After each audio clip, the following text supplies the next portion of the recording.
सहितं नमामि। भवानी शंकरौ वंदे श्रद्धा विश्वास रूपिणौ याभ्यां विना न पश्यन्ति सिद्धः स्वान्तः स्थमीश्वरम्।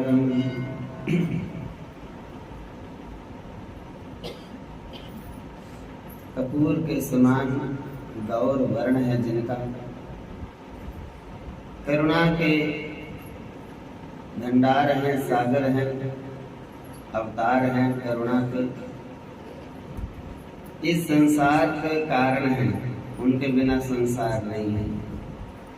संसार सारम भुजगेंद्र हारम, भुजंगों के हार जिनके गले में है शोभायमान। सदा वसंतम, सदा बसते हैं हृदय अरविंदे, हृदय कमल में। भवम भवानी, ऐसे उन निवास करने वाले भगवान शिव को भवानी सहितम नमामि, माँ भवानी के सहित मैं नमन करता हूँ, प्रणाम करता हूँ।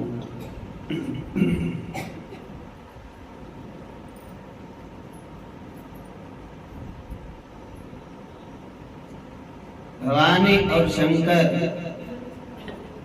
ये श्रद्धा और विश्वास हैं दोनों। इन दोनों की वंदना करता हूँ। माँ भवानी श्रद्धा है, भगवान शिव विश्वास है।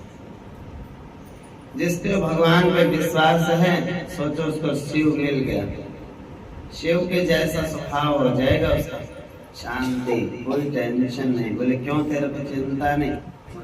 मुझे नहीं चिंता, भगवान पर छोड़ दी, डोरी भगवान पर सौंप रखी है हमने, तो फिर उसको चिंता होती नहीं। विश्वास किसे होता है? उस व्यक्ति को होता है विश्वास भगवान में जिनको गुरु के वचनों में श्रद्धा होती है। गुरु के वचनों में श्रद्धा नहीं, भगवान पर विश्वास हो सकता ही नहीं। गुरु जी तो रोज ही कहते हैं सब काम बन जाएंगे, पर तो बने नहीं। गुरु की शब्दों पे, वचनों पे विश्वास, श्रद्धा नहीं है तो भगवान पर भरोसा नहीं है। गुरु के वचनों में श्रद्धा है तो भगवान पर भरोसा है, विश्वास। उन भवानी शंकर को मैं प्रणाम करता हूँ, वंदना करता हूँ, जो भवानी श्रद्धा है, जो शिव विश्वास है। और श्रद्धा और विश्वास यदि हृदय में दोनों ना हो तो दिल में बैठे भगवान को कोई देख सकते नहीं, सिद्ध लोग भी नहीं देख सकते, योगी भी नहीं देख सकते, तो आम व्यक्ति कैसे देख सकता है? हृदय में श्रद्धा और विश्वास होंगे तो सब में शिव दिख जाएंगे, सब में माँ गौरी का दर्शन हो जाएगा।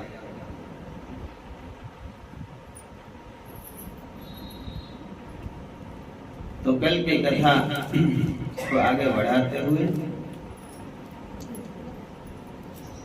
बोलिए सरस्वती बाबा श्री रंगपुर जी महाराज की। उत्साहो बलवान आर्य नास्ति उत्साहात् परं बलम्, स उत्साहस्य हि लोकेषु न किंचिदपि दुर्लभम। यहीं पर कल कथा ने विश्राम लिया था कि व्यक्ति के मन में हौसला होना चाहिए। कितने भी संघर्ष आ जाएं जीवन में, हौसला तो छोड़ना ही नहीं। हौसले के बिना कोई काम नहीं बन सकता। जवान भी बूढ़े के बराबर है, हौसला ही नहीं जिसमें, और बुजुर्ग भी जवान के बराबर है, जिसके मन में हौसला है, बुजुर्ग लोग कहते ये भी कोई काम है, अब कर देंगे इसको तो 2 मिनट में। और बच्चे को कह दो काम, बोले कल कर लेंगे, नहीं तो सोचेंगे 2-4 दिन में कर लेंगे। उत्साह नहीं है, काम करने का उत्साह नहीं है, खाली रहना, घूमना फिरना। टूर कह दो, आप तो बड़े उत्साहित हो जाते हैं टूर पे जाने के लिए। फिर कोई जुकाम नहीं, कोई मौसम की दिक्कत नहीं, कोई पढ़ाई खराब नहीं होती फिर ना। टूर के पेपर वहाँ बीच में भी निकल जाओ 1 दिन का तो भी कोई दिक्कत नहीं। पढ़ाई तो जब भी खराब होती है ना, जब घर का काम माँ बाप बोल दे कि बेटे काम में माँ बाप का हाथ बटोरना, ये काम पढ़ाई वाले बच्चों का थोड़ा ही है। तो उत्साह होना चाहिए काम करने का। ये शरीर काम करने के लिए मिला है, और जो भी काम करो, काम करके ये सोचो कि भगवान की कृपा से मैं कर सका। मैं तो इसकी कृपा के बिना पत्ता भी हिलता नहीं, मैं काम कैसे कर सकता हूँ भगवान की कृपा के बिना? वो तो करते हो तुम, और मेरा नाम हो रहा है। व्यक्ति का तो केवल नाम होता है, और शर्म आनी चाहिए। अगर व्यक्ति का नाम भी हो जावे तो भी व्यक्ति को संकोच करना चाहिए, भगवान के सामने जाके सिर झुका लेना चाहिए कि प्रभु ये लोग झूठ बोल रहे हैं। ये सब कहते हैं कि मैंने काम किया, और मेरे को तो पता है काम तो आपने किया, और नाम मेरा हो रहा है। मुझे इस बात से शर्म आ रही है, संकोच हो रहा है। ऐसे एक दानी थे, दानी नाम था रहीम। रहीम जी का दोहे तो पढ़े होंगे। कहो रहीम कैसे निभे बेर केर को संग, वे डोले रस आपने और उनके फाटत अंग। रहीम जी ने ये दोहा लिखा कि भैया बेरी के साथ में और केले का पेड़ कैसे निभेगी उन दोनों की आपस में। अब बेरी तो कहेगी मेरे को झूमने दो, और केला कहेगा मेरे तो पत्ते फट गए, तेरे तो झूमने में। तो ऐसे रहीम जी थे, बड़े कवि थे वो, और दानी भी थे। लेकिन वो जब दान करते थे ना, दान करते थे तो ऐसे अंजलि भर लेते हीरे मोतियों की। ध्यान से सुनो, कथा में ध्यान रखो। ऐसे अंजलि में भर लेते हीरे मोती, और दान कर लेने वालों की तो लाइन लगती थी बड़ी लंबी। और रहीम जी वो दान करते थे, वो देख के नहीं दान करते थे। ऐसे हाथों में अंजलि भरी और सर से ऊपर करी, और सामने वाले की झोली में डाल दी, और गर्दन को, आंखों को नीचे झुका कर रखते थे। पूरी दुनिया में तो उनका यश बढ़ गया, नाम हो गया। रहीम जैसा दानी कोई नहीं। रहीम तो ऐसा दानी है, देखता भी नहीं, हीरे हाथ में आ जावे हीरे दे देता है, मोती हाथ में आ जावे मोती दे देते हैं, और अहंकार करते नहीं, और ये भी नहीं देखते कि मैं क्या दे रहा हूँ। हाथों को तो सिर से ऊंचे कर लेते हैं ताकि दिखे ना, और आंखों को नीचे झुका लेते हैं। और ये बात उड़ती उड़ती कहाँ पहुंची? तुलसीदास जी के पास। और तुलसीदास जी को एक भक्त कहने लगा कि ऐसे ऐसे दान करते हैं रहीम जी। और तुलसीदास जी भी कवि और रहीम जी भी कवि, और दोनों ने फिर अपने दोहे लिखे, दोहे दोहे में बात कर रहे हैं। तो तुलसीदास जी ने एक दोहा लिखा कि ऐसी देनी देन जो कित सीखे हुसैन। ऐसी देनी आप कहां से सीख के आए हो? बोले कैसी?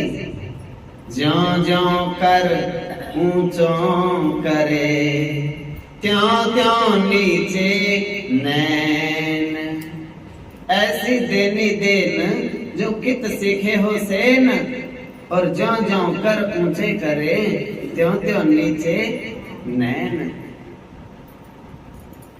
और ये दोहा लिख करके भेज दिया रहीम जी के पास, और रहीम जी ने पढ़ा। रहीम जी मुस्कुराए, तुलसीदास जी को मन ही मन प्रणाम किया और कहने लगे, बाबा आप तो सब कुछ जानते ही हो, फिर मुझसे क्यों पूछ रहे हो? तुलसीदास जी कहने लगे, जाने ना जाने की बात नहीं है भैया, अब तेरे मन की तू जाने, लिख दो इसके ऊपर, कोई और भी सुनेगा उसको भी समझ आ जाएगी, सीखने को मिलेगी कोई बात। तो रहीम जी के मन में तो एक ही बात थी कि लोग कहते हैं रहीम दानी, और उसको लोग याद करते नहीं जो रहीम को देता है। और रहीम के घर में कोई हीरे मोती बनते तो नहीं, तो भगवान ने मुझे दिए, और भगवान ने इसीलिए दिए कि औरों को बांटो। भगवान किसी को ज्ञान देता है इसलिए थोड़ा ही देता है कि ज्ञान पढ़ के और मौन व्रत धारण कर लो, नहीं, तो ज्ञान तो बांटने के लिए है।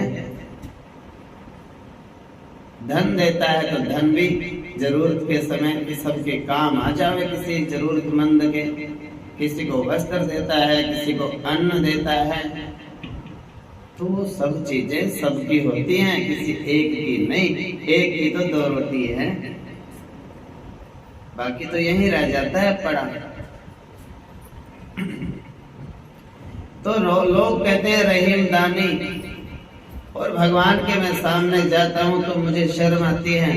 भगवान कहते हैं अच्छा अपना नाम करवा रहा है और ले रहा है मेरे से ही सब कुछ, तो इसलिए मेरी शर्म के मारे आंखें तो झुक जाती हैं, और दान को मैं देखता नहीं क्योंकि वो मेरा है नहीं, भगवान का है। तो रहीम जी ने एक दोहा लिखा सुंदर सा, तो दोहे में लिखा कि तुलसीदास जी, देनहार कोई और है जो भेज रहा दिन रैन, लोग भरम हम पर करें तासों नीचे नैन। देने वाले तो मेरे प्रभु हैं जो दिन रात मेरे घर में भंडार भर के जाते हैं, और उन्हीं का आगे मैं देता हूँ। अब लोग मेरे पे भरम कर रहे हैं रहीम दानी, मेरी इसलिए शर्म के मारे आंखें झुक जाती हैं। तो दान को ऐसा बताया है शास्त्र में, दाएं हाथ से करो तो बाएं हाथ को पता न चले, और ऐसा भी बताया है बाएं हाथ में ले रखा हो तो जरूरत नहीं दाएं बदलने की हाथ। बोले क्यों? बोले इतनी देर में इस हाथ में से और इसमें बदलोगे ना, इतने मन का भरोसा नहीं। कई लोगों को तो ऐसा देखते हैं ना, वो ऐसे निकालते हैं, कोई आरती में चलो 20 रुपए चढ़ाएंगे, अब जब देखा पड़ोसी ने तो 1 चढ़ाया, बोले फिर हम 20 क्यों चढ़ाए? हाँ हम भी 2 का चढ़ा लेंगे। तुरंत ही मन बदल जाता है। मन का तो बड़ा अद्भुत विचित्र खेल है। तो मन में जैसे आया ना 20 का चढ़ाना है तो 20 के तुरंत चढ़ा दो, नहीं तो मन बदल जाता है, फिर वो घट जाता है कभी कभी। तो ऐसा है सत्य, दान, दया, पवित्रता, ये 4 तो बातें मन में हर पल होनी चाहिए कि मैं ज्यादा से ज्यादा सत्य बोलने की कोशिश करूं, पहली बात। दूसरी बात, ज्यादा से ज्यादा अपने हाथ से छूट जाए दान, कोशिश करो। तीसरी बात दया, ज्यादा से ज्यादा मेरे मन में दूसरों का भला करने की भावना हो, और नहीं भी कर सकते तो मन से तो जरूर बोल दो कि हे भगवान इन सबका भला करना। इसमें तो कोई नोट नहीं लगते, बोलने में कौन सा लगता है धन। मन से भावना तो ऐसी रखो कि हे प्रभु सबका भला करो भगवान, और सबका सब विधि हो कल्याण। और बोलने पे भी कृपा करनी, नहीं बोलना ज्यादा। तो और चौथी है पवित्रता। एक बात मैंने कई दिन पहले भी बताई थी कि बच्चों को पवित्रता जरूर सिखाओ। जब बच्चों को सिखाओगे तो आप तो अपने आप ही करने लग जाओगे। हर पल मुंह में हाथ रखते हैं, हर खाते पीते समय फिर वो उसी चीज खा रहा है, रोटी उसी डिब्बे में से खाते खाते उठा रहे हैं। वो कहता है चलो अब तो और किसी ने खानी नहीं, अब तो तुम्हें डाल दो दाल, तुम्हें चावल डाल दो इसमें। तो पति पत्नी एक ही थाली में खाने लग गए आजकल। तो अब वो बीच में झूठे हाथों से उठती है देवी जी और वो पूरे ही पतीले को उठा के रख लेती है बगल में और कहते हैं भैया ये क्या? बोले अब कौन सा और किसी ने खानी है? हाँ तो हमने ही खानी। ऐसा नहीं करना, नहीं करना, बिल्कुल नहीं। अलग अलग लेकर के खाना चाहिए और सूचे हाथों से लेना चाहिए। अलग अलग। कोई समझे इकट्ठे खाने से प्रेम बढ़ता है? बिल्कुल नहीं बढ़ता, घटता है। हाँ, और रोग बढ़ते हैं। पत्नी का तो कर्तव्य है पहले पति को सम्मान करे, उसको भोजन कराए प्रेम से, खुद बाद में ही तो खाए। यही तो सनातन धर्म की मर्यादा है, पद्धति है। तो उनको भूलना नहीं चाहिए। अपने संस्कारों को, अपनी संस्कृति को लोग भूलते जा रहे हैं और पाश्चात्य संस्कृति को अपनाते जा रहे हैं, और इसीलिए शांति नहीं है, बाकी कोई कमी नहीं। आज के युग में कोई चीज की कोई कमी नहीं, बस दिमाग में किसी के शांति नहीं। इतना धैर्य होना चाहिए, धैर्य कमाओ, शांति कमाओ। कोई भी घर में बोले कि आप क्या कर रहे हो, वहां जा रहे हैं, अच्छा 2 मिनट रुक जाओ। हाँ कोई बात नहीं, 4 मिनट रुक जाएंगे। 2 की क्या बात कर दी आपने? अपने घर में बस इतनी सी बोली होनी चाहिए। कोई 2 मिनट रोके तो 4 मिनट रुको, और नहीं तो 2 तो जरूर रुक जाओ। और जो कहते हैं कि नहीं हम तो देर हो रही है, और 2 मिनट भी अपने घर के लोगों के लिए अपने पास नहीं, किसके लिए फिरते हो? फिर भटकते किसके लिए कमाना? जब तेरे पास 2 मिनट तो है नहीं घर के लोगों के लिए, अब तुम कह रहे हो मैं तुम्हारे लिए फिर रहा हूं। 2 मिनट का समय हर व्यक्ति को दो, और कोई हमसे बोले ना बोले, घर का व्यक्ति कोशिश करो किसी न किसी बहाने से, हम तो सबसे ही बोल ले रहे, किसी न किसी बहाने से, तरीके से। यहाँ तो 2.5 दिन रहना है, फिर उसके बाद नहीं मिलेंगे वो आपस में। अभी बोल लो। चुपचाप रह के जीवन यापन करना, गुजारना कोई बड़ी समझदारी तो नहीं है। वो सामने वाला ना बोले, अपन टोक लो। लो मंदिर से आए हैं, प्रसाद लेके आए हैं, ले लो तुम भी थोड़ा थोड़ा। जो भी बात है, कोई बोलने का बहाना ढूंढ लो कोई। तो ऐसा करके हरे कृष्णा बोल दो, ओम नमः शिवाय बोल दो, राम राम जी बोल दो। हाँ, और सीधा नहीं तो बच्चे के बीच में से बोल दो, बोलो जय श्री कृष्ण। हाँ कह दो रे तेरे ताऊ को, हाँ चाय पी लेंगे। हाँ तो वो बीच में से भी तो बोल गए। तो ऐसे कैसे उसके सामने वाले को अपने आप पता चल जाता है कि भैया ये तो बोल रहे हैं, मेरे से बोल रहे हैं। ज्यादा चुप्पी ठीक नहीं है। तो मुख्य विषय पे आते हैं। विश्वास, भोलापन, भावपूर्ण हृदय। भक्त के लिए ये तीनों बातें परम आवश्यक हैं। और भगवान शंकर इसलिए त्रिभुवन पूरी सृष्टि ही शिवलिंग है।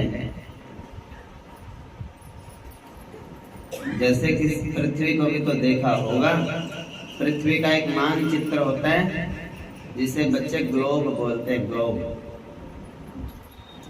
उसमें ऐसा गोल गोल होता है, उसके ऊपर मानचित्र बने होते हैं। स्कूलों में रखा होता है, नीले से रंग का एक गोल आकार का मानचित्र होता है। उसमें पूरी पृथ्वी और उसमें सागर सब आ जाते हैं। सागर का जल नीला होता है ना, जल को सुंदर जल का नीला ही होता है, बोले नीला नीला सुंदर सा जल है, और इसीलिए उसका रंग भी नीला होता है ग्लोब का।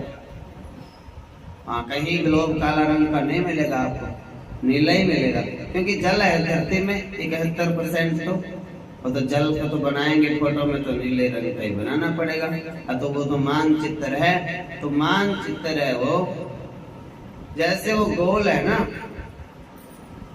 तो ऐसे पूरे सृष्टि भी ऐसे ही, जैसा शिवलिंग होता है ना, ऐसे ही पूरी सृष्टि शिवलिंग है।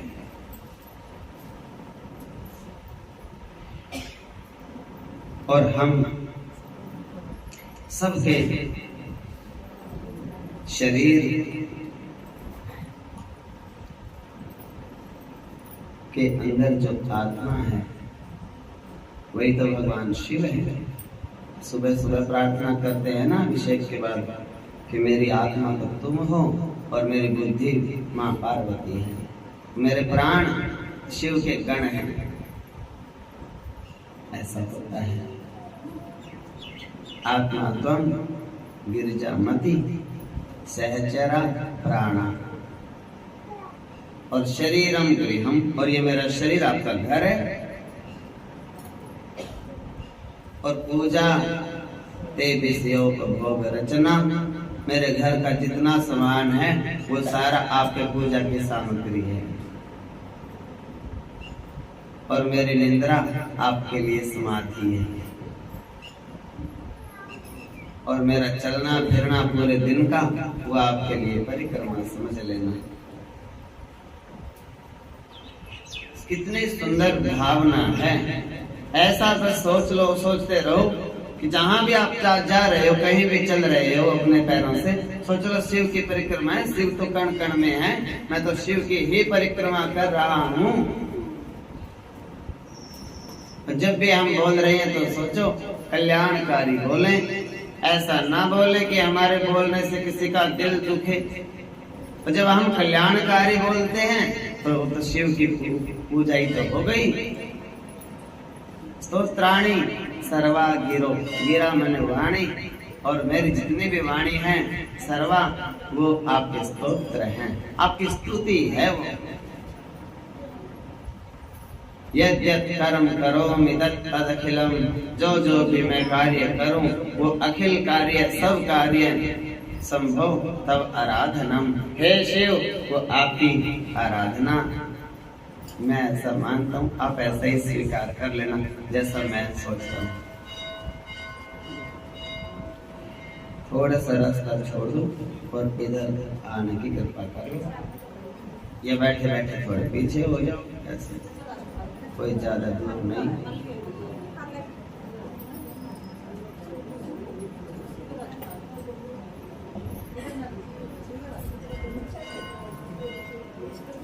तो हम क्या हैं? जीते जागते हम सब एक शिवलिंग हैं। चरलिंग यहाँ स्थापित हैं।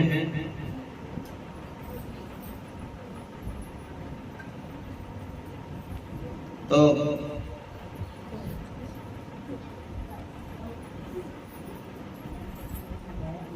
धातु से जैसे शिवलिंग बना है, पाषाण से भी निर्मित हो सकता है, मिट्टी से भी शिवलिंग बनता है। पार्थिव शिवलिंग बोलते हैं उसे। पृथ्वी से बनना है इसलिए पार्थिव, पृथ्वी का हिस्सा। लोग श्रावण के महीने में रोज बनाते हैं, कई लोग तो मिट्टी गारा से रोज भगवान शिव के शिवलिंग बनाते हैं, पूजा करके प्रवाहित भी कर देते हैं। तो इस तरह से भारत में अनेकों भक्तों के द्वारा हजारों हजारों की संख्या में पार्थिव शिवलिंगों का निर्माण करके शिव पूजन किया जाता है। अब जो लोग नहीं ज्ञान, वो तो उसको भगवान नहीं मानेंगे।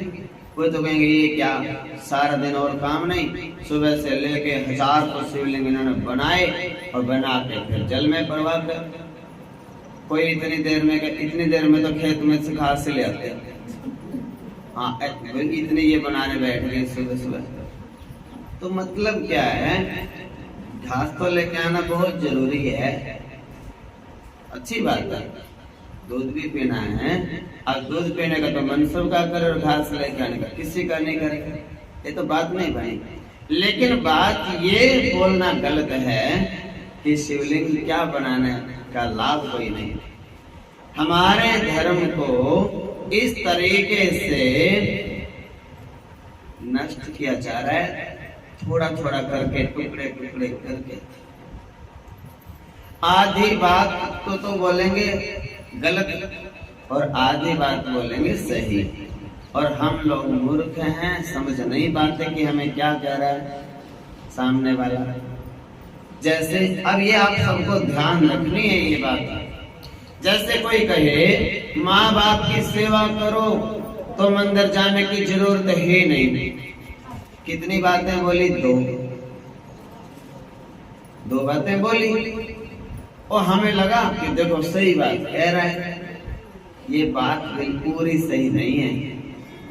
ये बात उसको ऐसे बोल भी सकता था वो कि पहले माँ बाप की सेवा करो फिर मंदिर में जरूर जाओ। यही तो बोलना चाहिए था। लेकिन उसने इतनी चालाकी से बात करी कि सनातन धर्म वाले लोग ये भी ना कह सके कि हमारे धर्म की निंदा कर दें। और बोल भी दी गलत। क्या बोल दिया? बोले माँ बाप की सेवा कर लो, मंदिर जाने की कोई जरूरत नहीं। तो ऐसे अगर घर में कोई बोले तुरंत उसको पकड़ो, तुरंत टोको। बेटे ये बात तो आधी तो ठीक है तेरी, माँ बाप की सेवा करो, करनी चाहिए, माँ बाप तो इस दुनिया में भगवान होते हैं।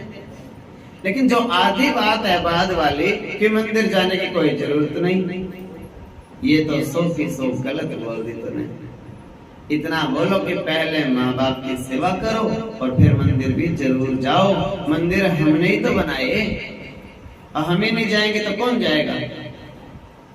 हम नहीं जाएंगे तो उनकी व्यवस्था कैसे चलेगी? और मंदिर में जाके तो 2 घड़ी भगवान का नाम आ जाता है, भगवान की कथा सुन लेते हैं, संतों का दर्शन हो जाता है, और आप कह रहे हो कि मंदिर जाना की जरूरत नहीं।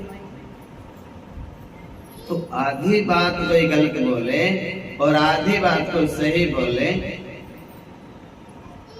कभी मानना नहीं, उनको क्षमा नहीं करना। उनको बोलो कि तेरी आधी बात गलत है और आधी बात सही है।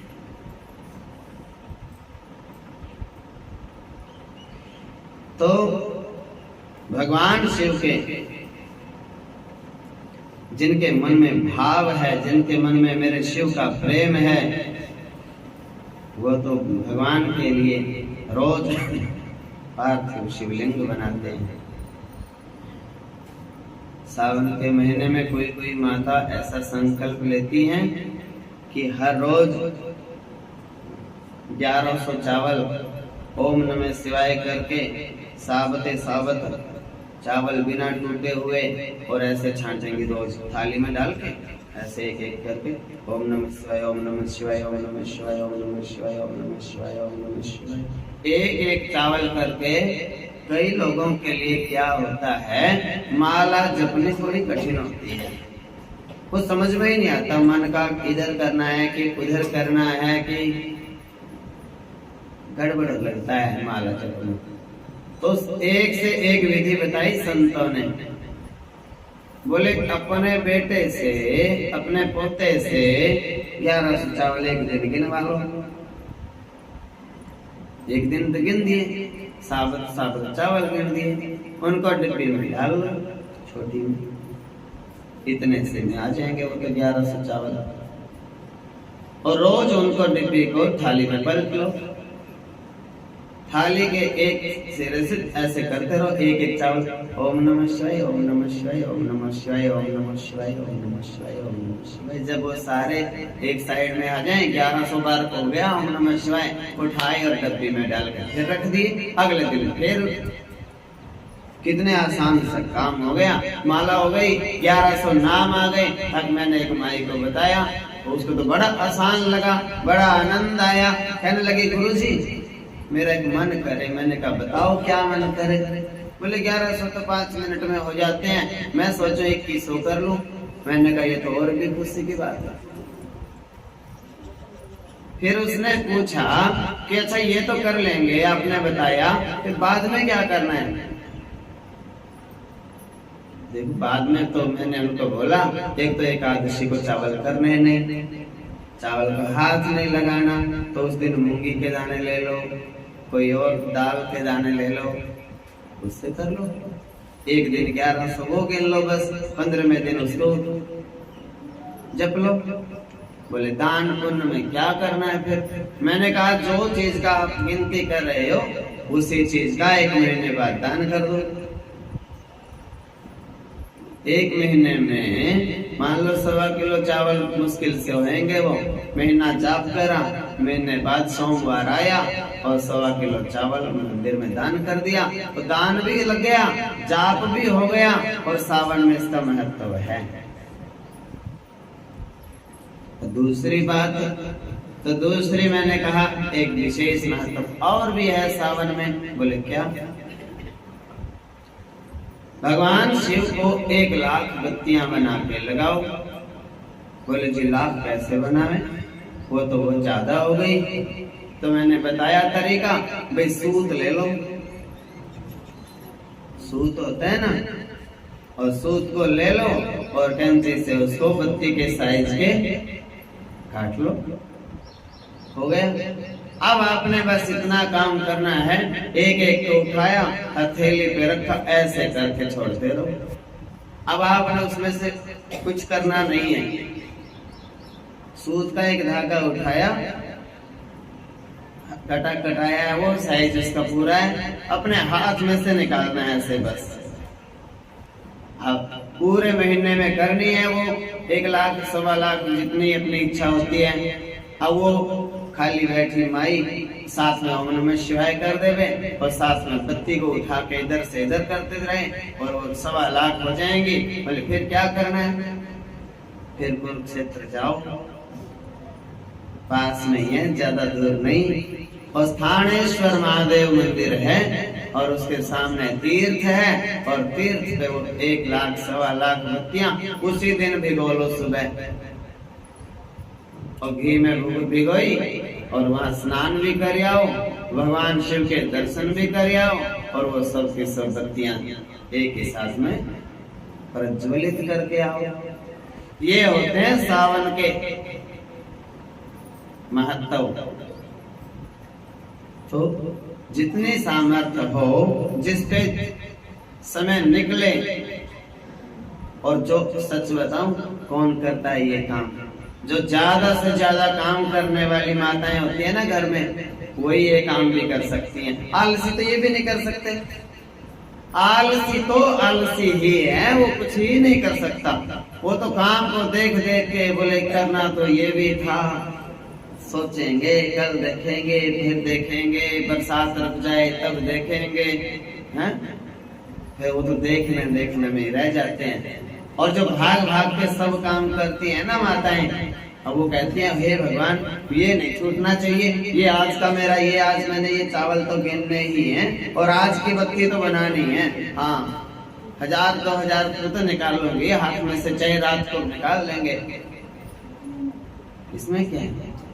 अब तो लाइट रहती है, लगाया चश्मा और चावल अपना गिनते रहे, ओम नमः शिवाय बोलते रहे, उसमें तो कुछ करना नहीं।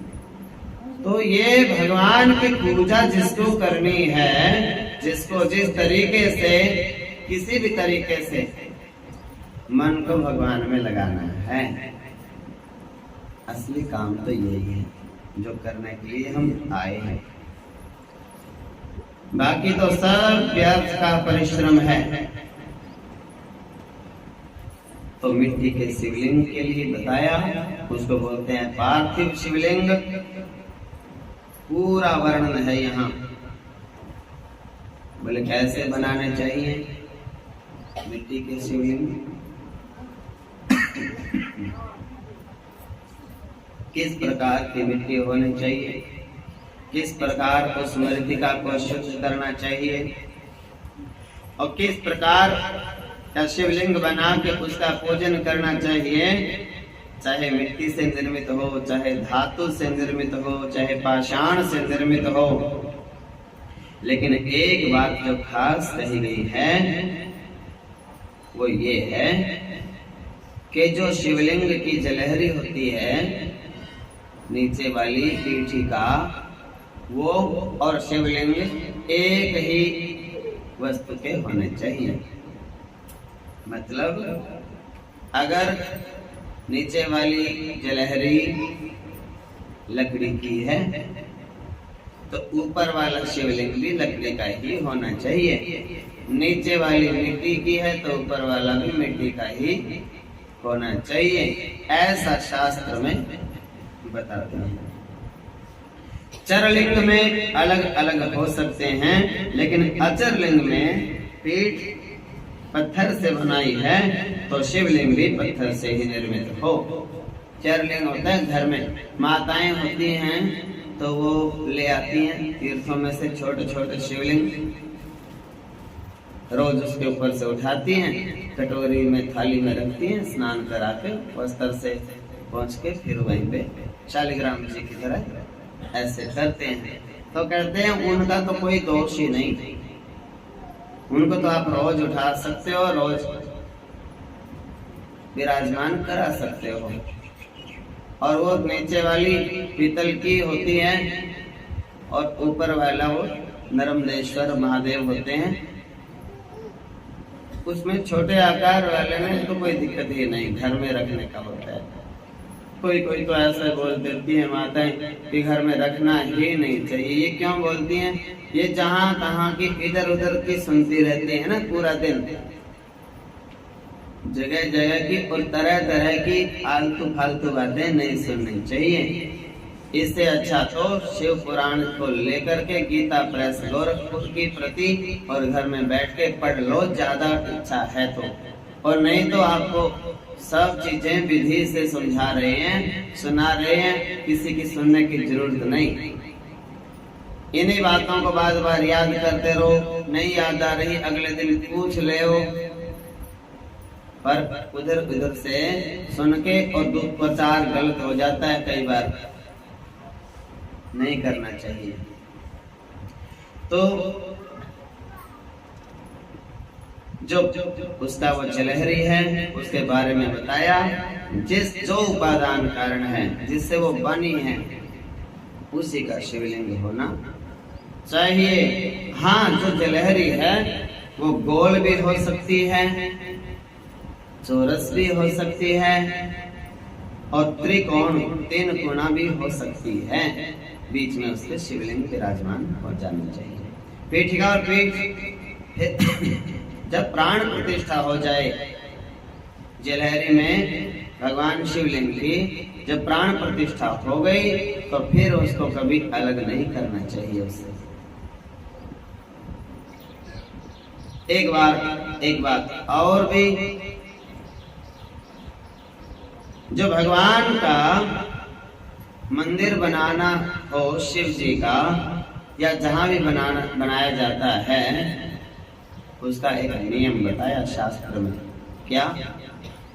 मंदिर बनकर तैयार होने वाला है और उसमें हम शिवलिंग की स्थापना करना चाहते हैं तो शिवलिंग के एक नियम होता है, परहेज होता है, जो शास्त्र के हिसाब से करें उनकी बात है कि शिवलिंग जो है वो कभी दरवाजे से मंदिर में नहीं जाता। तो फिर कैसे जाएगा? ऊपर का जो गुंबज है वो मंदिर कंप्लीट होने से पहले थोड़ा उसको ऊपर से खुला छोड़ दो, और जलहरी तो पहले उसमें लग जाएगी, विद्यमान हो जाएगी। तो जो शिवलिंग की पिंडी है वो पिंडी को किसी प्रकार से भी किन्हीं सुविधाओं से ऊपर से उस खुले हुए मुख में से सीधा का सीधा उतारा जाता है शिखर में से, और उसमें स्थापित कर दिया जाता है। ऐसा शास्त्र का नियम है। दरवाजे में से उसको ले आके नहीं बैठाया जाता। वो भगवान है, वो शिव है, वो ऐसी ज्योत है, वो ऐसी शक्ति है, वो ऊपर से ही प्रवेश करते हैं।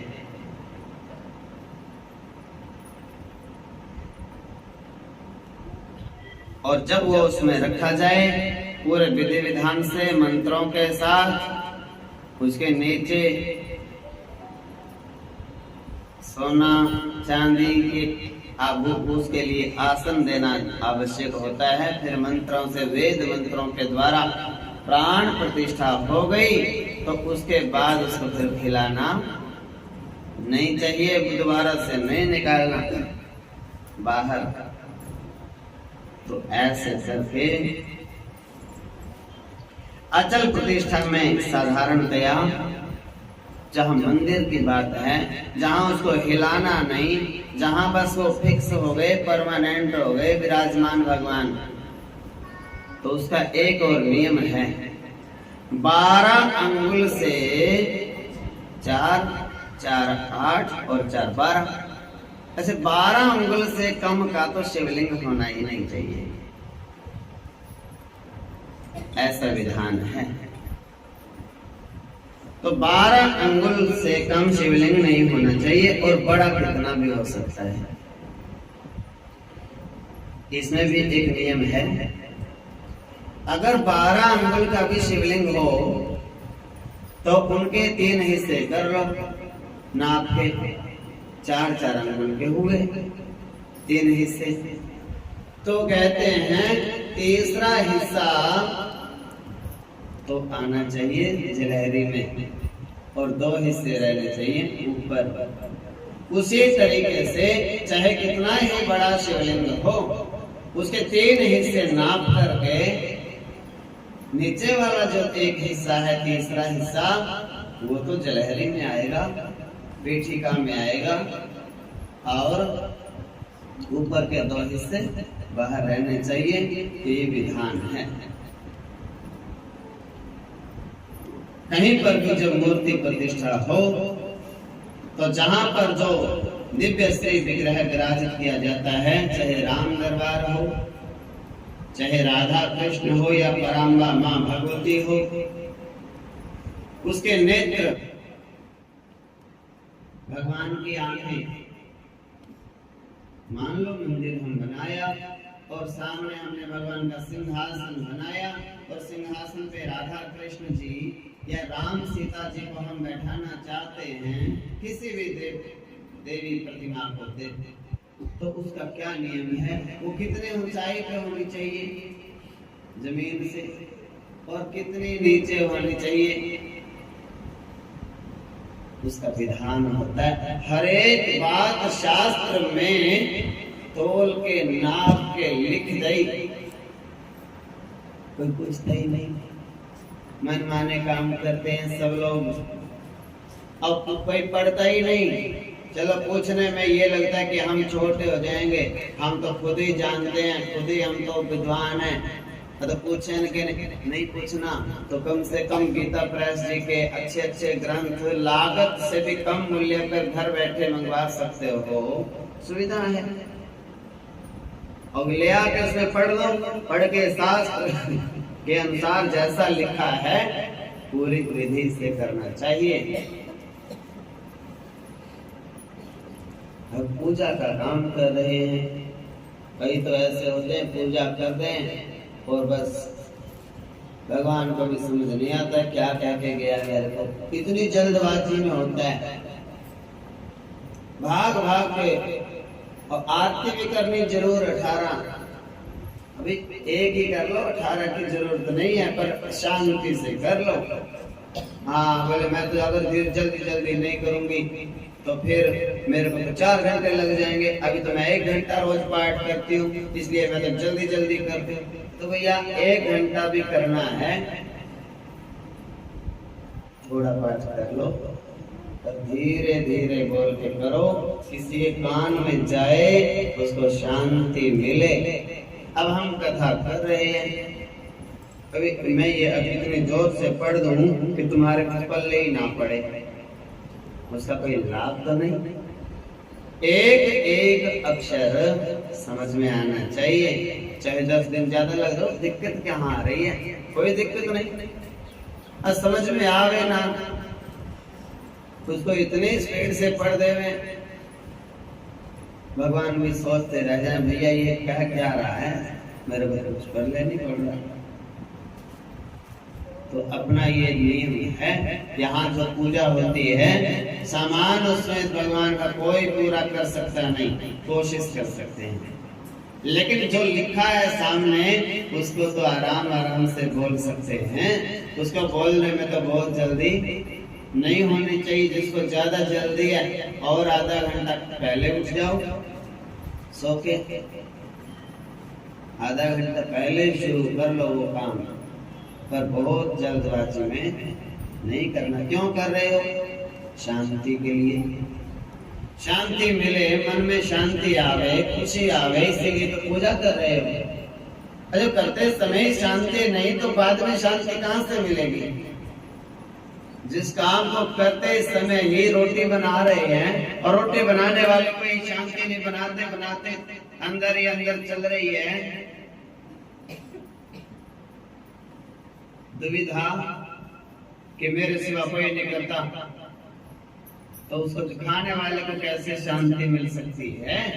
जो बनाने वाले के मन में शांति होगी, नाम जप करके बनाएंगे, भगवान का भोग लगाएंगे, तो खाने वाले के भी मन में शांति आएगी कि नहीं?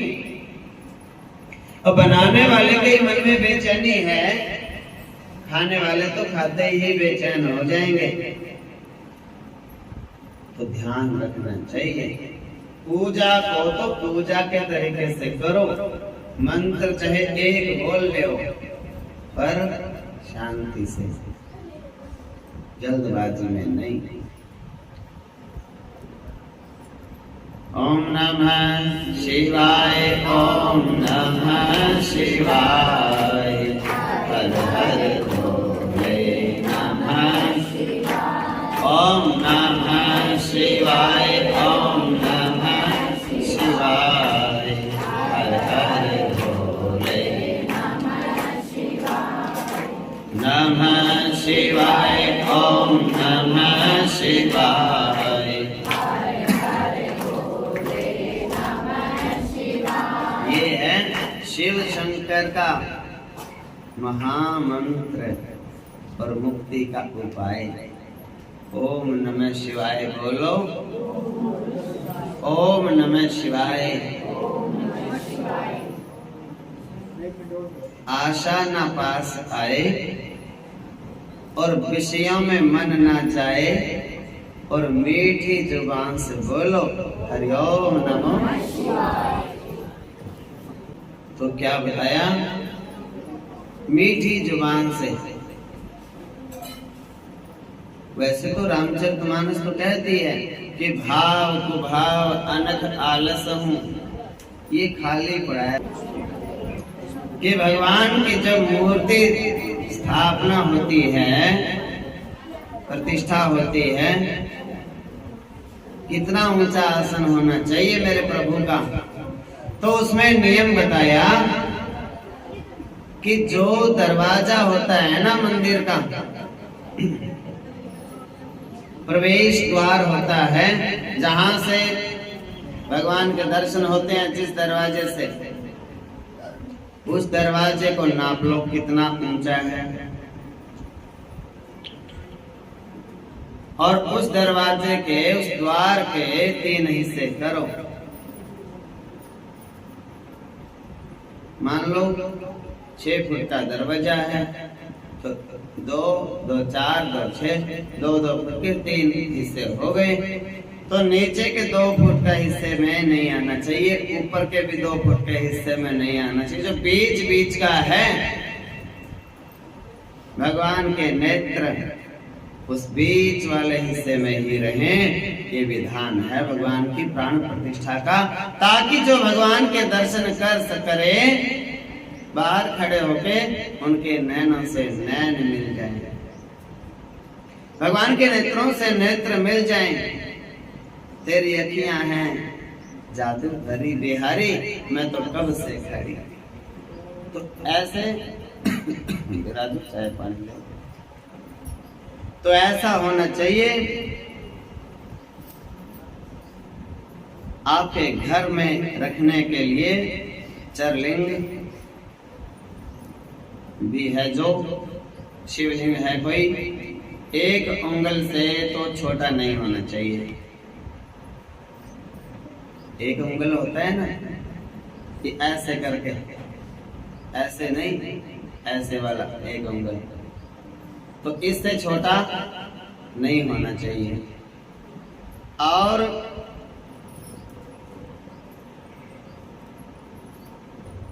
कोई पूछे, देखो शिवलिंग को कोई पूछे कि गले में भी धारण कर सकते हैं, तो शास्त्र कहता है कि गले में भी पहन सकते हैं। ऐसा शिव कथा कह रही है। सोने का बनवाना है किसी को तो पहनो, चांदी का बनवाओ पहनो, शिव भक्त हैं। तो वास्तव में समग्र भारतवर्ष में इतने सारे संप्रदाय, इतनी परंपराएं और धर्म प्राण राष्ट्र है। ये धर्म ही इसके प्राण हैं। ये सनातन धर्म न हो तो ये भारत, जिस भारत की तुम बात करते हो, या भारत शब्द से जिस और तुम इंगित करते हो, वो रहे ही नहीं। ये भारत भारत बना हुआ है किस बात से? सनातन धर्म की वजह से।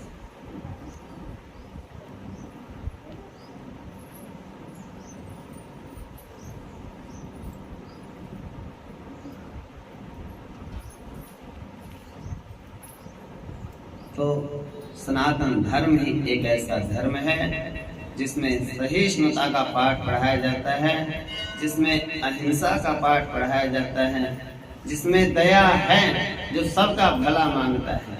वो केवल वैदिक हिंदू सनातन धर्म है। सभी धर्मों का जो आदर करना सिखाता है, लेकिन दूसरा इसके बराबर, इसके समान कोई धर्म नहीं है। ये निंदा नहीं है, ये हमारे धर्म की विशेषता है। अन्य धर्म की निंदा नहीं करना सिखाता हमारा धर्म। हमारे धर्म में ये शिक्षा दी जाती है, माँ जब संस्कार बच्चे को देती है कि माँ को प्रणाम करो, तो उसमें यही संस्कार दिए जाते हैं कि बेटे, माँ को जब आप प्रणाम करो तो अपनी अपनी माँ को नहीं, ये सबकी माँ को ही प्रणाम करो। ये मेरी बहन है, तुम्हारी मौसी लगती है, जब मेरे को प्रणाम करो तो इनको भी प्रणाम करो बराबर। यही तो भारत का हिंदू वैदिक सनातन धर्म है। ये संस्कार हमारी माँ ने दिए हैं हमको, लेकिन ऐसा संस्कार देने वाली माँ जो सबको प्रणाम करना सिखाए, सबको आदर करने के लिए हमें सिखाती है, उस माँ की तो हम पूजा करेंगे। तो हम सब धर्मों का आदर करते हैं, लेकिन अपने धर्म की हम पूजा करते हैं। पूजा में और आदर में थोड़ी तो विशेषता है। दूसरे धर्मों का आदर करेंगे और अपने धर्म को तो पूजा करेंगे उसकी, एक एक बात उसकी शास्त्र के अनुसार उसके ऊपर चलेंगे, उसको निभाएंगे। दूसरों को यदि प्रणाम करेंगे हम तो अपनी माँ के तो पांव धोए धोए के पिएंगे। चरण स्पर्श करेंगे, चरण वंदन करेंगे, चरण धोएंगे। हम उस देश में रहते हैं जहां पुंडरीक स्वयं इस तरह से माता पिता की सेवा करते हैं और स्वयं विठ्ठलनाथ उनको दर्शन देने के लिए उनके घर पहुंचते हैं। ये जो तीर्थ है पुंडरीक उन्हीं के नाम से है, पुंडरक के नाम से नहीं है, पुंडरीक ऋषि के नाम से है। अलग अलग नाम कई बार मिल जाते हैं आपस में, मन करता है कि ये और ये एक ही होंगे। जैसे हमारे एक विष्णु भगवान के अवतार हुए जिनका नाम हुआ बुद्ध अवतार, और एक हुए महात्मा बुद्ध, गौतम बुद्ध। अब बच्चों को पता ही नहीं और बड़ों को भी नहीं पता, क्यों पूछते नहीं, पढ़ते नहीं। अब कोई कोई तो गौतम बुद्ध को और महात्मा बुद्ध को ऐसा समझते हैं कि भैया ये गौतम बुद्ध ही विष्णु के अवतार होंगे, क्योंकि भागवत में लिखा है बुद्ध अवतार है विष्णु के। अब उनको ये पता ही नहीं कि बुद्ध तो कई हुए, एक बुद्ध थोड़ा ही है। एक बुद्ध तो ग्रह हैं जिनके नाम से बुधवार है, और दूसरे बुद्ध भगवान नारायण के अवतार बुद्ध हुए, और तीसरे ये वाले बुद्ध तो बौद्ध धर्म के प्रवर्तक हुए। और इनको तो परास्त करके हमारे भगवान शिव ने शंकराचार्य जी के रूप में प्रकट होकर के और बौद्ध धर्म को क्या किया, समझाया, और सनातन वैदिक धर्म का, शैव धर्म का प्रचार प्रसार किया। 32 वर्ष की आयु तक केवल दुनिया में रहे आदि गुरु शंकराचार्य जी। 32 वर्ष के तुम्हारे बच्चे होंगे और तुम कहते होगे इनको तो ये तो बालक हैं, भी पता ही नहीं कुछ। और 32 वर्ष की उम्र में तो आदि गुरु शंकराचार्य जी भारतवर्ष के प्रत्येक गांव में शिव मंदिर बना करके, और शिव मंदिर के पास में एक बड़ का पेड़ लगा करके, और बड़ के पेड़ के पास में एक जल का कुआं या जल का कुंड बना करके, एक भी गांव ऐसा नहीं छोड़ा। हम तो एक दो मंदिर बना के सारे गांव के लोग इकट्ठे होके और बाद में कहते हैं देखो भाई अपने जैसा तो अच्छा गांव ही नहीं कोई, इतना दानी इतना बना दिया हमने तो कोई नहीं बना सकता। ऐसा नहीं है।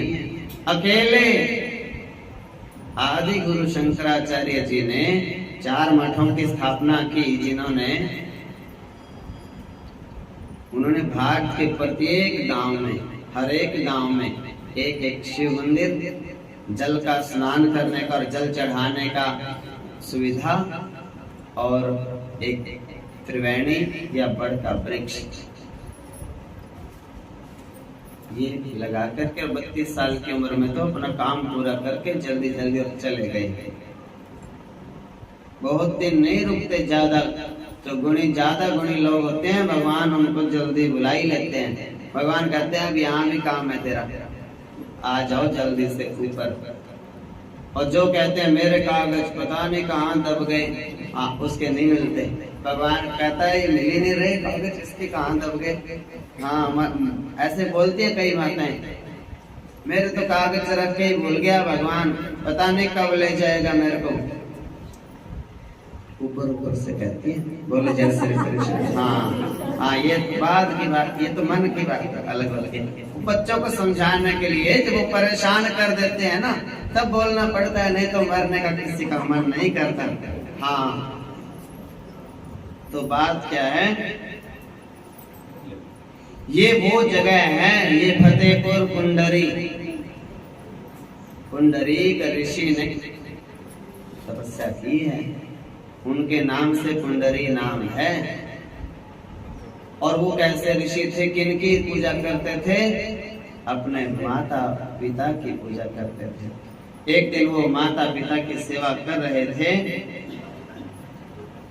भोजन करा रहे थे, उनको पंखा चल रहे थे और भगवान आ गए परीक्षा लेने के लिए। और भगवान ने बाहर दरवाजे से आवाज लगाई, पुंडरीक जी हैं क्या? बोले हैं। तो आप कौन बोल रहे हो? बोले मैं नारायण। हाँ भगवान। अच्छा, और कोई होता तो भाग के जाता। और उन्होंने क्या किया? पुंडरीक जी ने बोले देखो भगवान उनसे कोई हो, आपको थोड़ा रुकना पड़ेगा, हाँ इंतजार करना पड़ेगा। बोले क्यों? अभी मैं माता पिता की सेवा में हूँ, माता पिता से ऊपर नहीं मैं मानता किसी को। पहले मैं माता पिता को आपका मैं आदर करता हूँ, लेकिन अभी भोजन कर रहे हैं मेरे माता पिता, इनको भोजन करा रहा हूँ, पंखे से हवा कर रहा हूँ, आप रुक जाइए 2-4 मिनट। हाँ एक बात जरूर है, आप भी कैसे खड़े रहेंगे? एक ईंट लंबा हाथ करके बाहर को फेंक दे, इस ईंट पे बैठ लो। और भगवान तो उसके ऊपर विराजमान हो गए और भगवान का नाम हो गया विठलनाथ। विठलनाथ हो गए, उसके ऊपर बैठ गए तो विठल बन गए भगवान। अब विठल विठल विठला गाते हैं ना, तो ऐसे करके ये किसने बनाया विठलनाथ? भगवान जी को माता पिता की सेवा नहीं, पुंडरीक ऋषि की भावना ने। तो ऐसी भावना से सेवा करो, माता की करो, पिता की करो, गुरुजनों की करो और घर के सब लोगों की भी करो। बाकी काम बाद में जरूर करो। तो पुंडरीक वरदे हरि विठल श्री ज्ञान देव तुकाराम श्री पंढरीनाथ महाराज की। शिव महिमा तो अचल प्रतिष्ठा में कम से कम 12 अंगुल का शिवलिंग जरूर होना चाहिए।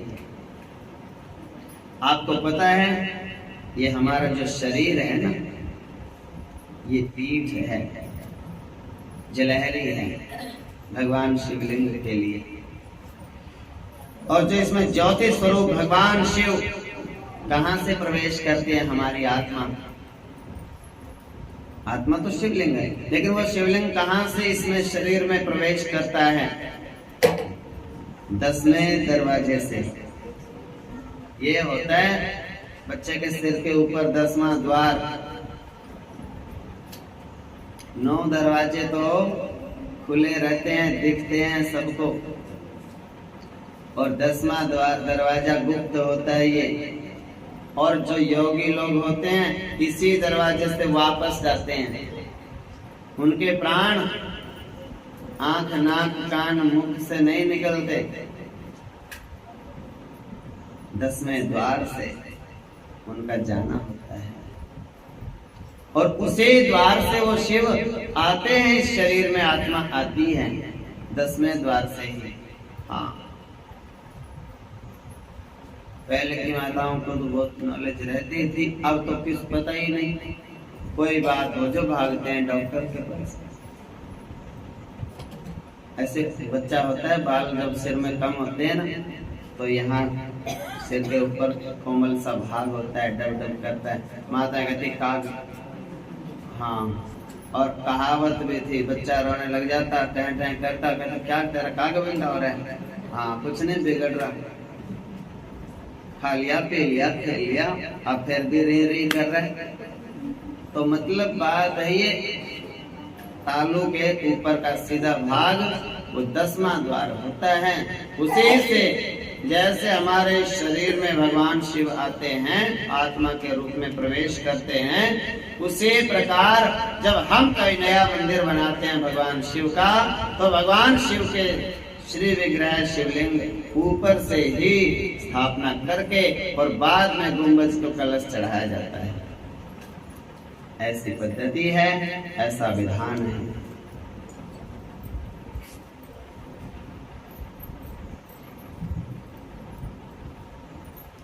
और जहां से वो ज्योत आई अगर वहीं पे वापस चली जाए तो बात बन जाती है। अधो द्वारेण गच्छन्ति पापिनाम प्राणवायव। नीचे के द्वारों से तो प्राण पापी लोगों के निकलते हैं, योगियों के प्राण 10वें द्वार से ही निकलते हैं। न जाने कौन सी खिड़की खुली थी जहां से सैया निकल गए और मैं न लड़ी थी। ना कछु बोली ना कछु चाली, सिर को झुकाए मैं तो चुप से खड़ी थी। सैया निकल गए मैं ना लड़ी थी। जब भगवान फिर उनको संसार की कोई इच्छा नहीं होती, संसार का कोई विचार मन में नहीं आता, पार्वती यहीं की यहीं रह गई। ये शंकर जी के गले में जो मुंड माला है,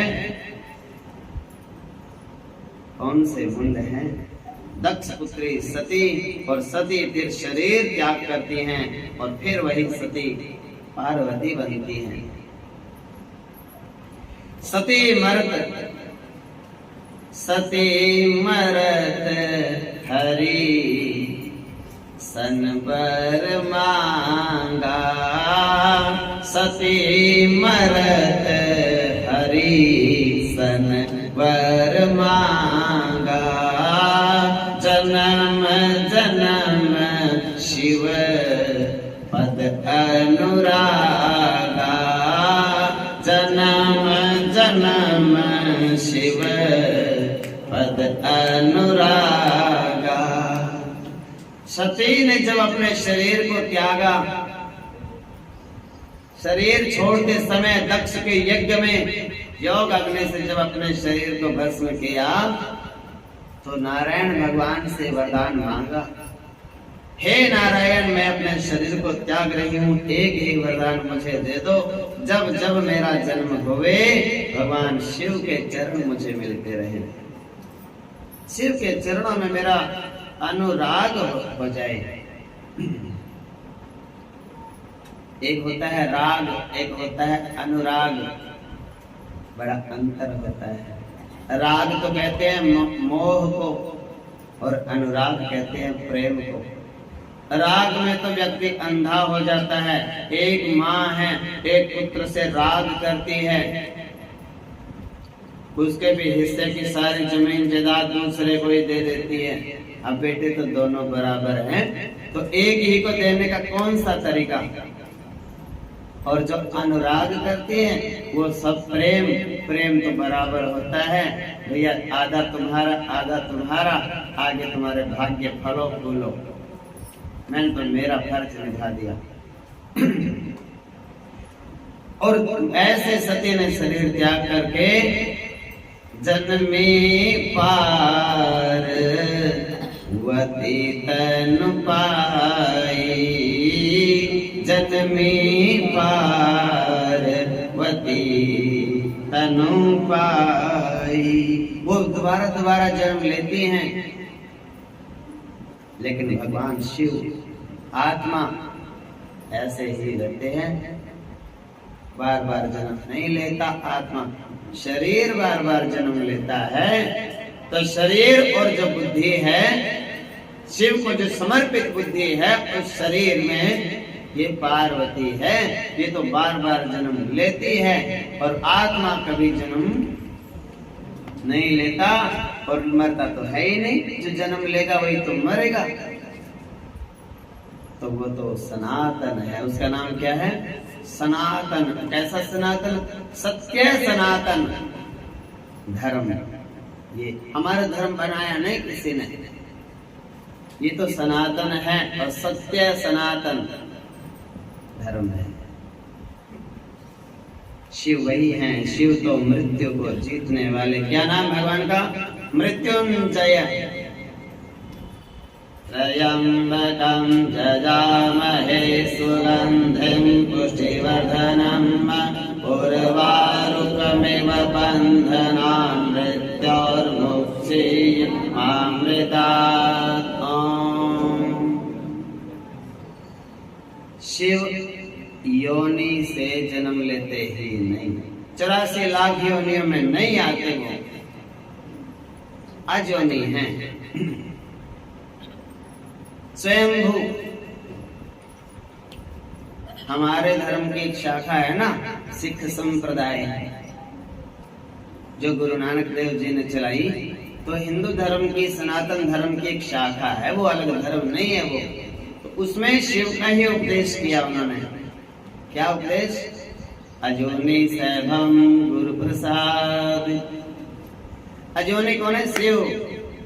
सैभम स्वयंभू कहते हैं ना, ये शिवलिंग है ना, स्वयंभू है। स्वयंभू मैंने किसी ने स्थापना नहीं करी, अपने आप प्रकट है। जब से दुनिया है तब से ये है। कई वैज्ञानिकों ने इनको खोद करके देखा, सोचा नया बनाए सुंदर सा, और तो ये तो नीचे बढ़ते ही बढ़ते जा रहे हैं। और हमारे ऐसे खटवांगेश्वर महादेव है ना, रोज नाम बोलता हूँ खटवांगेश्वर आए। अब कोई सोचता ये तो हमने सुना ही पहली बार ऐसा। ये मटोर गांव है कलैत के पास में। मटोर गांव में है ये, मटोर गांव के खेतों में खटवांगेश्वर महादेव तीर्थ है वहां पर। तो मटोर गांव में 5 तीर्थ हैं और 2 तीर्थ भगवान शिव के मंदिर में हैं। नाम है खटवांगेश्वर महादेव। और मार्कंडेय जी वहीं मटोर गांव में ही थे, मार्कंडेय ऋषि। वहीं पर जन्म हुआ था उनका, ब्राह्मण के घर में। और जब वो यमराज, उनकी कितनी आयु थी, जन्म लिया उन्होंने, तो ज्योतिषियों को दिखाया, विद्वान ब्राह्मण संतों को पूछा गया कि देखना गुरुजी, एक बच्चे ने जन्म लिया है, इसका भविष्य बताइए कुछ। उन्होंने देखा, दैवज्ञों ने बोले भैया मृकंड जी, मृकंड उनके पिता का नाम था, ऋषि थे बड़े तपस्वी। तो कहने लगे ये बच्चा तो बड़ा अच्छा है, पर इसकी आयु तो 12 वर्ष है। बोले फिर करना क्या पड़ेगा इसके लिए, जिससे ये दीर्घ आयु हो जाए। तो कहने लगे करना तो बालक को ही पड़ेगा, नियम होता है ये। किसी किसी उपाय में बच्चे कोई, मेरे पास भी माताएं आती हैं कि गुरुजी पोते के बारे में कुछ बता। मैंने कहा पोते को ही आना पड़ेगा। बोलो जय श्री कृष्ण। हाँ, ये बात ये है कि वो खुद तो भगवान में लगाते नहीं उनको, बच्चों को। अब बच्चों का ही पक्ष लेते हैं ना। किसी भी बुढ़िया को पूछना कि तुम्हारे बच्चों को भेजना, बेटे को भेजना, हर एक बुढ़िया कहेगी गुरुजी मैं ही आ जाऊंगी, बेटे पे तो टाइम की बड़ी समस्या है। ये नहीं कहेगी कि वो आता नहीं है जानबूझ के, टाइम तो निकालने से निकल जाता है। बुढ़िया माताएं इतनी चतुर चालाक बनती हैं, मैं आ जाऊंगी गुरुजी, 2 बार आ जाऊंगी, रोज भी आ जाऊंगी, बेटे पे तो टाइम ही नहीं। मैंने देखो पहले तो बिगाड़ा, अब भी सुधारने का नाम नहीं ले रही बच्चे को। तो मैं भी कह देता हूँ फिर मेरे पे भी कहाँ टाइम है। हाँ, मैं कोई संत फालतू होते हैं क्या? तुम्हारे बच्चों के पास जब समय नहीं, तो संतों का समय तो एक एक पल, एक एक क्षण कीमती होता है। अन्न का कण और संत का एक भी क्षण कभी बर्बाद नहीं करना चाहिए। भगवान की बात करो, भगवान की बात सुनो, भगवान की बातें पूछो। फालतू संसार की बातों से संतों का जीवन खराब नहीं करना चाहिए। हम तो राम का नाम ले सकते नहीं, संत ले रहे हैं, उनको भी हम संसार की बातों में, ऐसा भी नियम लेना चाहिए। किसी दिन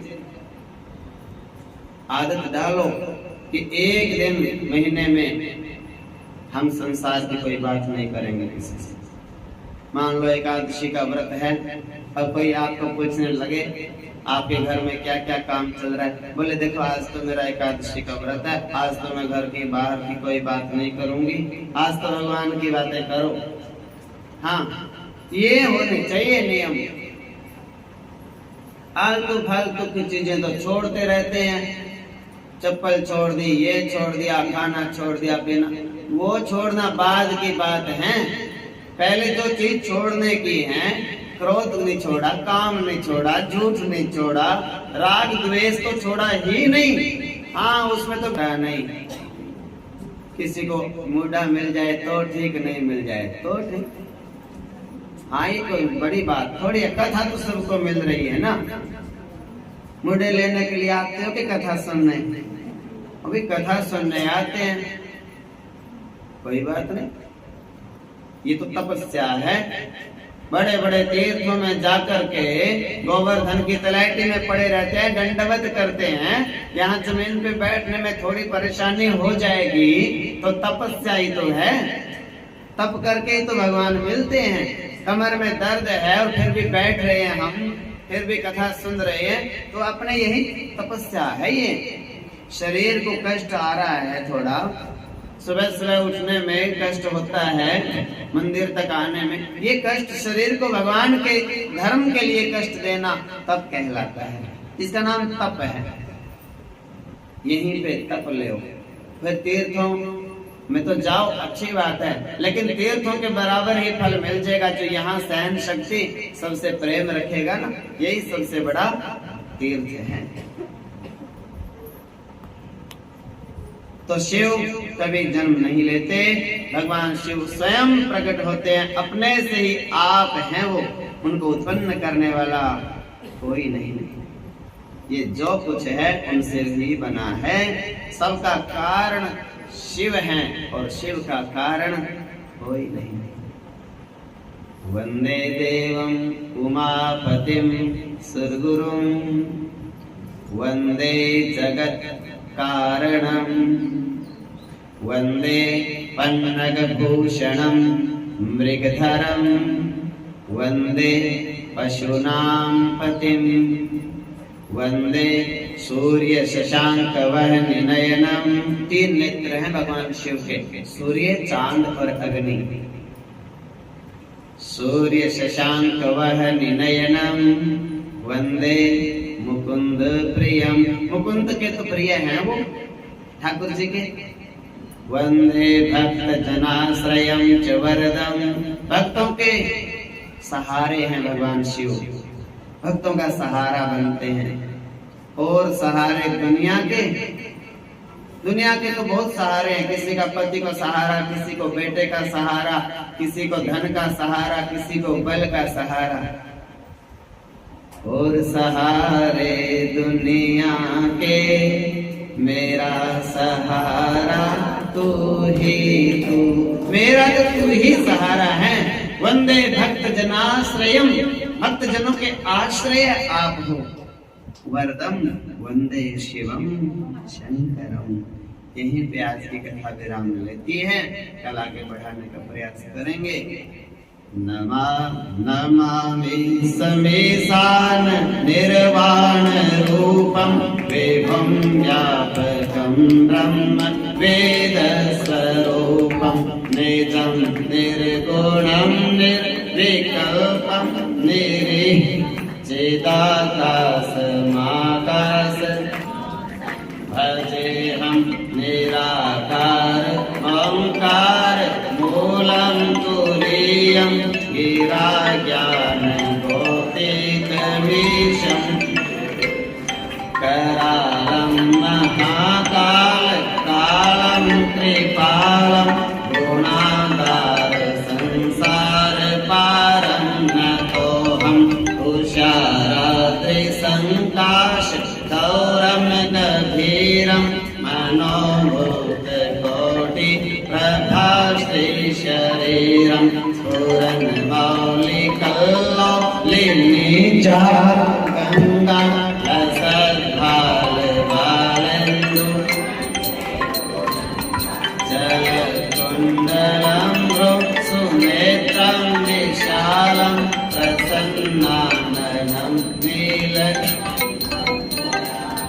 मृगाधीश चरमाम्बरं मुण्डमालं प्रियं शङ्करं सर्वनाथं भजामि प्रचण्डं प्रतिष्ठं प्रगल्भं परेशम् अखण्डम् अजं भानुं त्रयशूलनिर्मूलनं शूलपाणिं भजेऽहं भवानि पतिं भावगम्यं कलातीतकल्याणकल्पान्तकारी सदा सज्जनानन्ददाता चिदानन्द सन्दोह मोहापहारि प्रसीद प्रसीद प्रभो मन्मथारि न यावत् उमानाथ पादारविन्दं भजन्ति न लोके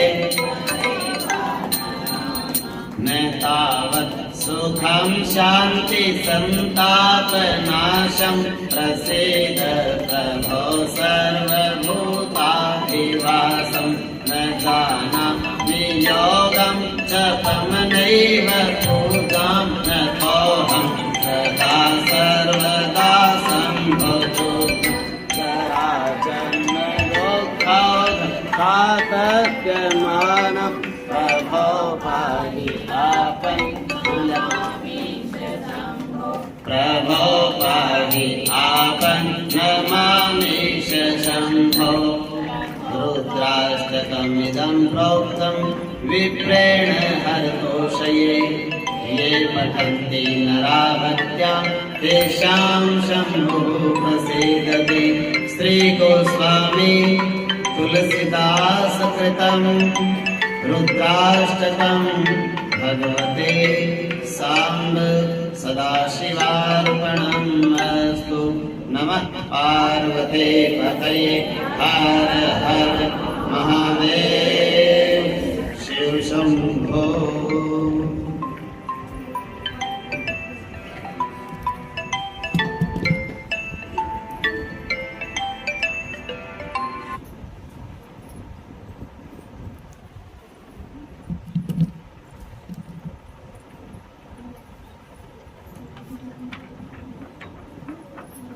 बोलिए राजा रामचंद्र भगवान की जय जय।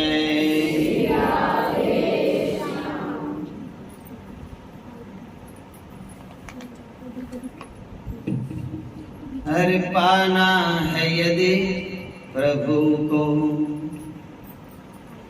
तो प्यार में मिलेगा, पाना है यदि प्रभु को तो प्यार में मिलेगा, पाना है यदि प्रभु को तो प्यार में मिलेगा।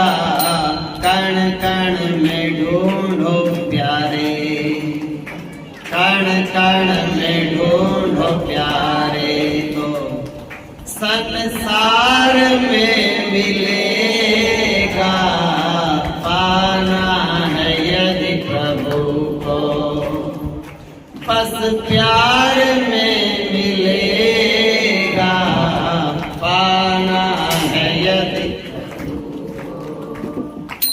जिस रूप में जो दर्शन चाहा उसे मिला है, जिस रूप में जो दर्शन चाहा उसे मिला है। भक्तों से अपने प्रभु का ऐसा ही सिलसिला है, भक्तों से अपने प्रभु का ऐसा ही सिलसिला है। तट पर किसी को राही, तट पर किसी को राही, मझधार में मिलेगा, पाना है यदि प्रभु को को, तो प्यार में मिलेगा पाना है यदि प्रभु को। बस प्यार में मिलेगा, कण कण में ढूंढो प्यारे, कण कण में ढूंढो प्यारे, तो संसार में मिलेगा पाना। कहने का मेरे इतना, केवल समझ लो आशय। कहने का मेरे इतना, केवल समझ लो आशय। आंखें हैं गर तुम्हारी, एक प्यार का जलाशय। आंखें हैं गर तुम्हारी, एक प्यार का जलाशय। प्रेमाश्रु में नहाता, प्रेमांसुओं नहाता, वो रसधार में मिलेगा पाना है यदि प्रभु को। बस प्यार में मिलेगा पाना है यदि प्रभु को।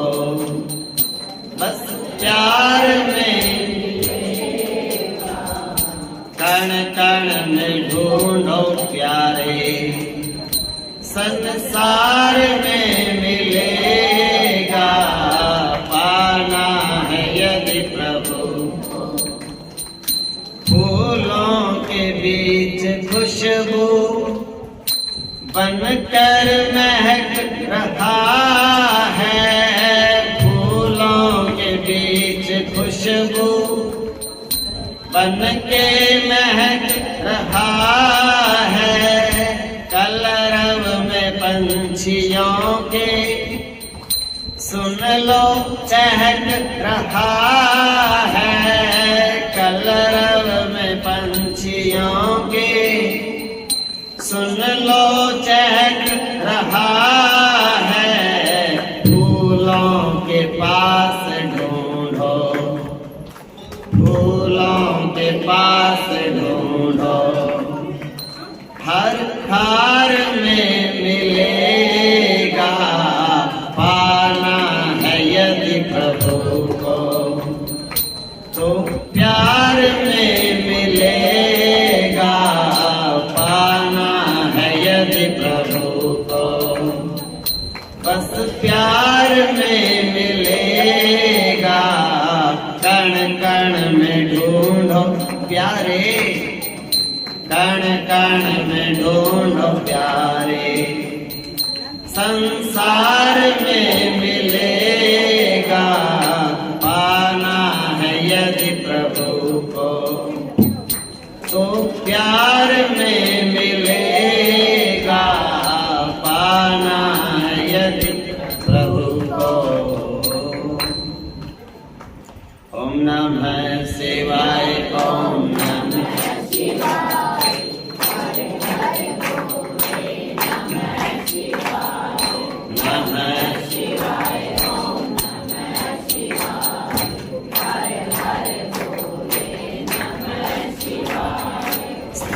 स्थानेश्वराय शिव, स्थानेश्वराय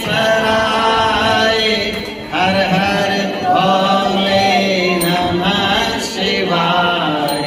स्थानेश्वराय शिव, स्थानेश्वराय हर हर भोले नमः शिवाय।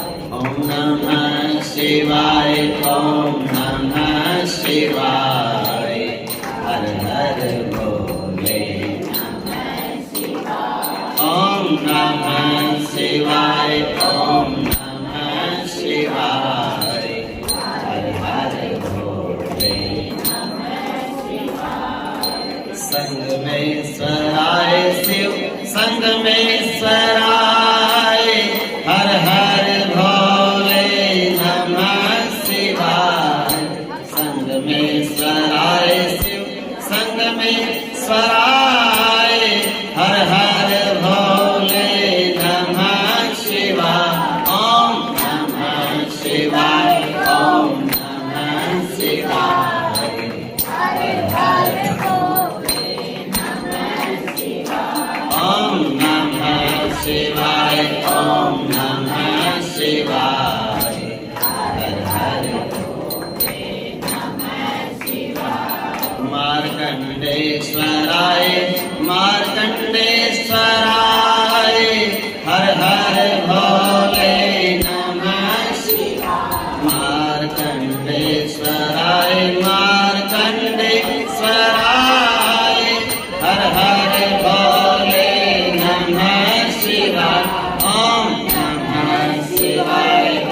सर्वेश्वराय शिव सर्वेश्वराय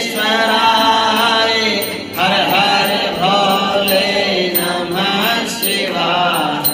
सर्वेश्वराय शिव सर्वेश्वराय हर हर भोले नमः शिवाय। ओम नमः शिवाय ओम नमः शिवाय हर हर भोले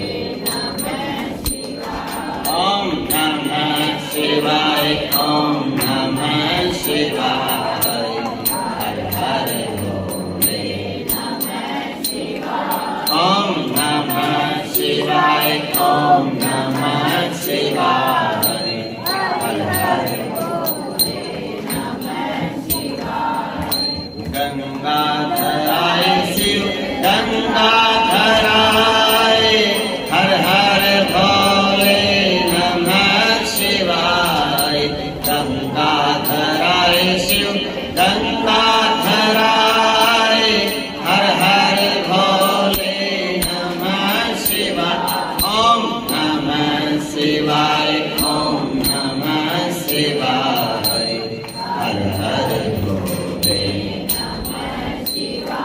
ओम नमः शिवाय ओम नमः शिवाय हर हर भोले ओम नमः शिवाय ओम नमः शिवाय हर हर भोले विश्वेश्वराय शिव विश्वेश्वराय हर हर भोले नमः शिवाय। विश्वेश्वराय शिव विश्वेश्वराय हर हर भोले नमः शिवाय। ओम नमः शिवाय ओम नमः शिवाय हर हर भोले ओम नमः शिवाय ओम नमः शिवाय हर हर भोले ओम नमः शिवाय ओम नमः शिवाय हर हर भोले गोपेश्वराय शिव गोपेश्वराय हर हर भोले नमः शिवाय। गोपेश्वराय शिव गोपेश्वराय हर हर भोले नमः ओम नमः शिवाय ओम नमः शिवाय हर हर भोले ओम नमः शिवाय ओम नमः शिवाय हर हर भोले रामेश्वराय शिव रामेश्वराय हर हर भोले नमः शिवाय। रामेश्वराय शिव रामेश्वराय हर हर भोले ओम नमः शिवाय ओम नमः शिवाय हर हर भोले ओम नमः शिवाय ओम नमः शिवाय हर हर भोले ओम नमः शिवाय ओम नमः शिवाय हर हर भोले मुक्तिनाथाय शिव मुक्तिनाथाय हर हर भोले नमः शिवाय। मुक्तिनाथाय हर हर भोले नमः शिवाय।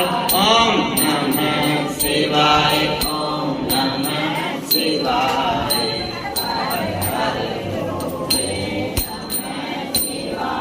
ओम नमः शिवाय ओम नमः शिवाय हर हर भोले नमः शिवाय।